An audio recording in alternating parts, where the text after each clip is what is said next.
I look up to Bud a lot. Honestly, he one of the realest dudes that I done met. He's still a normal person in his head. Like, he don't believe that he's above everyone else. And that's how I feel about myself. You seen me around a lot. Don't act like you ain't seen me around them days. He said that I do. Bud, come on. Terence talking, I try not to talk back. I try to just listen. And straight, boom, straight shot. Like right here, boom, there you go. But you gotta make sure you step. Bam.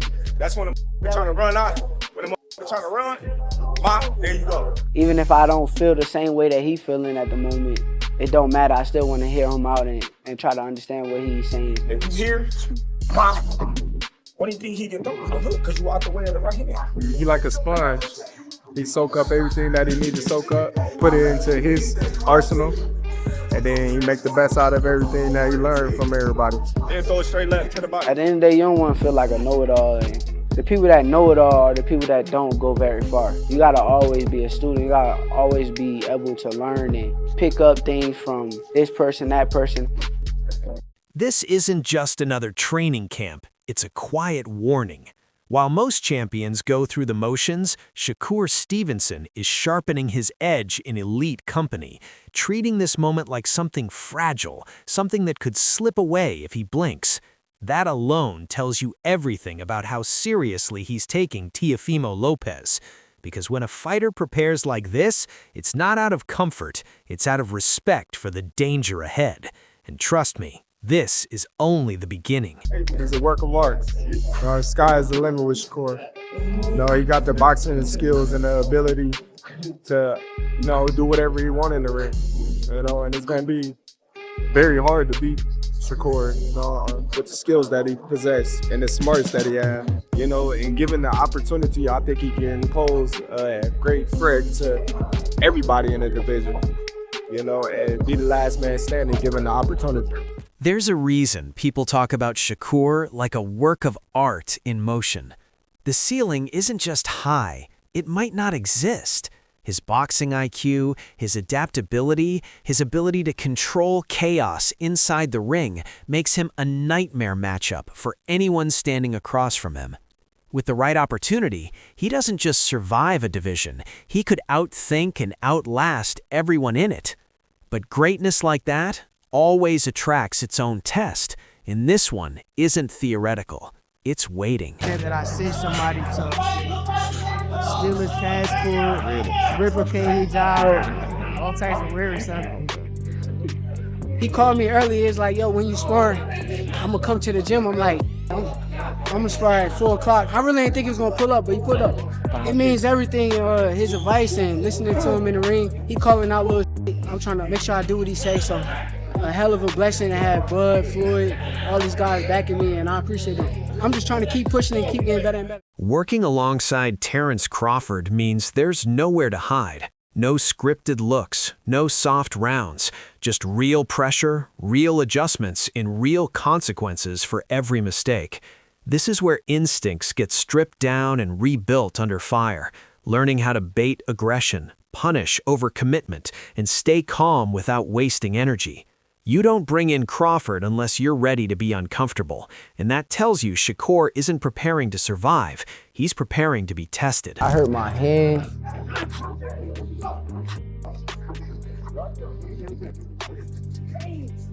I was hurting it all throughout the camp. I was feeling good. I felt it just now. But I was trying to ignore the pain and keep it going, but it just got worse to the point where I couldn't really take it no more. I kind of felt it after my last fight. I'm like, man, just ignore it, because you're gonna have to keep ignoring it every time you fight. You don't realize it until it gets to the point where you just can't take it no more. That video, even that video that got out of me hitting somebody with a body shot, I fell. I've been hitting it constantly over and over and over. I felt the pain badly that last time to where it's like I couldn't take it no more. That kind of environment does more than sharpen skills. It hardens composure. Against a fighter like Teofimo Lopez, who thrives on chaos and explosive momentum shifts, Shakur wants his instincts tuned to cold precision under stress. This camp feels intentional, serious, quietly dangerous, the kind of preparation that doesn't talk loud but shows up screaming on fight night. If you're feeling that tension already, hit that subscribe button, because this story is far from done.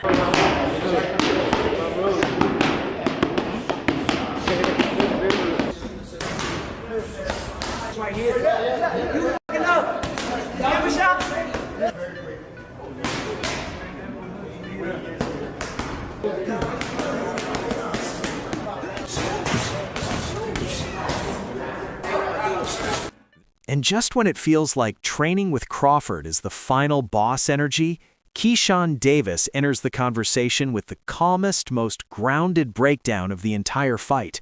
No click chasing, no yelling, no fake bravado. Just lived experience from someone who shared trenches with both men. His message is simple. Relax. This fight won't explode immediately. It will breathe first, then bite. And that patience might be what decides everything. At the end of the era, it may have been Teo and Shakur, especially if you would never fight Shakur, right? How do you see this fight playing out? I see it playing out, let's say, I see it starting off slow. Okay. And then I see as Shakur wins the first round, as Shakur wins the second round, slowly, I think Teo is eventually going to start picking it up and start imposing his will. Right. And then, you know, it's just gonna go from there. That's how I think it's gonna go. That's a fair assessment. That's a fair one. Especially for that to be his brother. I think it's gonna be close. I think it'll be closer than people think. What makes Keyshawn's take hit harder is the honesty. He doesn't disrespect Teofimo, because you can't.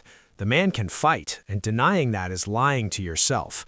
At the same time, he leans Shakur on points, but closer than most people expect. Not a cruise, not a shutout. A real fight where momentum swings, adjustments matter, and both fighters are forced to answer uncomfortable questions. And when fights get uncomfortable, that's when legends get shaped. Pretty good. Hey, one thing I can say though, because I've been seeing, we've been amateur together and stuff. Right. Yeah. Teo can fight. I'm telling you that. Teo can fight. Winning back If then. you said he couldn't, you'd be lying. Right. That's a real assessment, though. I think Shakur still wins, but it's gonna be closer than what people think. Teo is nice. A lot, man, no doubt. Yeah, and Keyshawn, speaking of Teo, you know, you've been vocal about your desire to fight Teofimo Lopez. And of course, I was there in Las Vegas, right, when you FaceTime Teo. Now Teo's fighting Shakur Stevenson, but do we see Keyshawn and Teo at some point? How was Teo acting when I FaceTimed him? Since you brought it up, how was he acting? You tell me. You tell the people. Why do I gotta tell you? What you asked me again? Because I want to answer that. What'd you say? No, do we see you and Teo fight in the future? Depending on what Shakur do with him. Hey, losing to Shakur though. What really separates this breakdown is how friendship gets left outside the ring. Flowers are given, loyalty is acknowledged, but once the bell rings, it's analysis, not emotion. That's rare, and it leads to the most realistic conclusion yet. This fight isn't legacy ending, it's legacy defining. Two timelines colliding, not collapsing. And if you're expecting a one-sided story, you're already missing the point.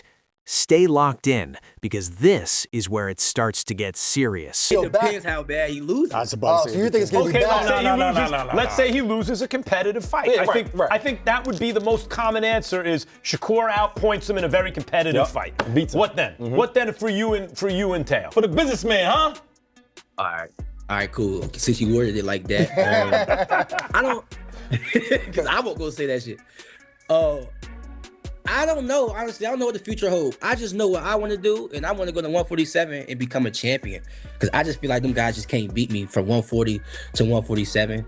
And I just feel like, you know, I'm a surprise the boxing world. I'm small. I just moved to 140, and I'm gonna be fighting guys naturally bigger than me, and I'm gonna be stopping them. knocking them out. I remember. And that's gonna be very entertaining. Then the conversation levels up when Teddy Atlas steps in.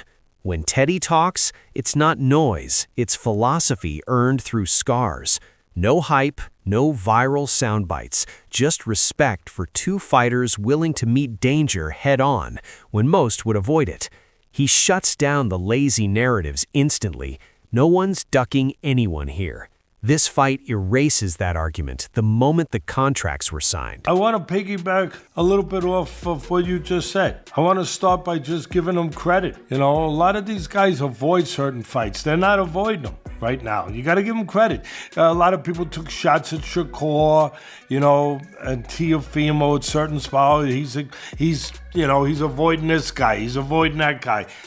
You can't take those shots at these two guys. Definitely can't now. They are stepping up and they are taking fights that a lot of people are probably surprised they took. Now, a lot of people will say style-wise, Teddy, style-wise, is this going to be a great fight?